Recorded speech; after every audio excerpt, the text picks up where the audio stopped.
Bonjour tout le monde, dans cette vidéo, je vais vous expliquer comment on effectue une addition avec des nombres relatifs. Alors, j'ai choisi 4 exemples pour vous l'expliquer. Pourquoi ces 4 exemples?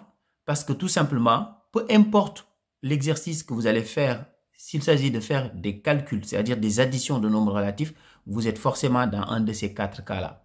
Donc, c'est pour ça que j'ai choisi ces 4 exemples-là pour vous l'expliquer. Alors, donc ici, si on commence par le A, donc là, il s'agit tout simplement d'additionner deux nombres positifs. Ça, vous savez faire ça depuis très longtemps. On va juste simplifier l'écriture parce que plus 8 entre parenthèses, on peut l'écrire tout simplement 8. Plus 3 entre parenthèses, on peut l'écrire tout simplement 3 comme ça. Donc, on simplifie les calculs. Comme ça, on va rendre les choses beaucoup plus simples parce que ça, vous savez calculer ça. Donc, ici, on trouve 11. Donc, c'est vraiment l'exemple le plus facile. Mais là, ces exemples-là sont peut-être un peu moins faciles, mais si vous comprenez le principe, c'est toujours de la même manière. Donc là, ce que je vous propose, c'est qu'on va réfléchir en termes de gains et en termes de pertes, puisqu'on est dans le cas d'une addition. Ce qui est extrêmement important quand vous faites des opérations avec les nombres relatifs, il faut toujours savoir dans quel cas vous êtes placé. C'est-à-dire, est-ce que vous êtes en train de faire des additions, par exemple, ou est-ce que vous êtes en train de faire des multiplications? Puisque la règle pour l'addition n'est pas la même pour la multiplication. Là, on est bien dans le cas d'une addition de nombres relatifs. C'est-à-dire, on additionne deux nombres relatifs. Vous voyez, j'ai entouré pour vous montrer que là, on est dans le cas d'une addition. Puisque la règle pour l'addition n'est pas la même pour la multiplication. D'ailleurs, j'ai fait une vidéo comme ça. Vous allez trouver ça dans la playlist qui parle de la multiplication, de la soustraction et de la division. Donc, à chaque fois, j'ai expliqué les règles. Donc, ici, on est dans le cas d'une addition. Donc, comme on est dans le cas d'une addition, on va réfléchir, comme je vous l'ai dit, en termes de gains et de pertes. Donc, si on a un nombre négatif, on va considérer que c'est une perte, c'est-à-dire on a joué, on a perdu.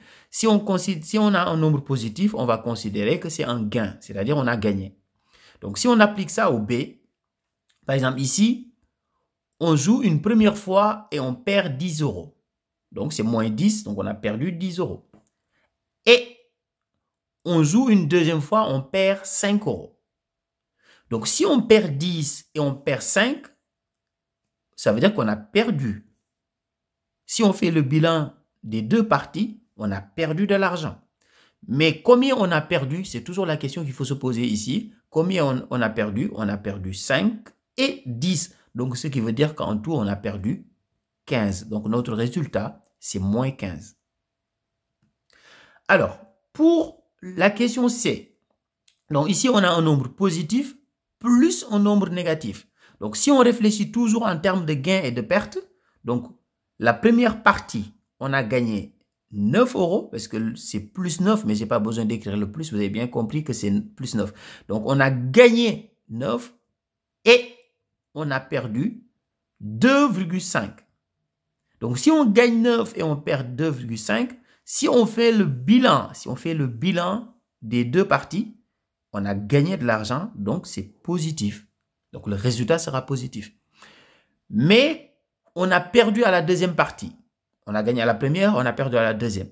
Donc, combien on a gagné si on fait le bilan? Si on fait le bilan, on a gagné tout simplement la différence. C'est-à-dire, on va faire ici 9 moins 2,5 et on trouve 6,5. Si on passe à la question D, moins 11 plus 3, donc moins 11, la première partie, on a perdu 11, on perd 11 euros par exemple, et on gagne 3 euros. Donc, si on fait le bilan des deux parties, on a perdu de l'argent, donc le résultat sera négatif. Puisque si on perd 11 et qu'on gagne 3, ça veut dire qu'on a perdu dans l'affaire. Et ici, on a perdu 11, donc, mais sur les 11 qu'on a perdu, on a quand même pu récupérer à la deuxième partie, on a quand même pu récupérer 3.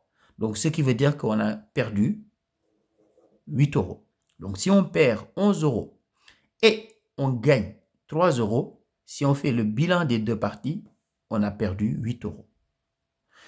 Alors, comme je vous l'ai dit tout à l'heure, j'ai fait exactement la même vidéo pour expliquer la règle pour la soustraction des nombres relatifs, la règle pour la multiplication des nombres relatifs et la règle pour la division des nombres relatifs. Donc, vous avez 4 vidéos comme ça qui expliquent à chaque fois en fonction de l'opération que vous avez.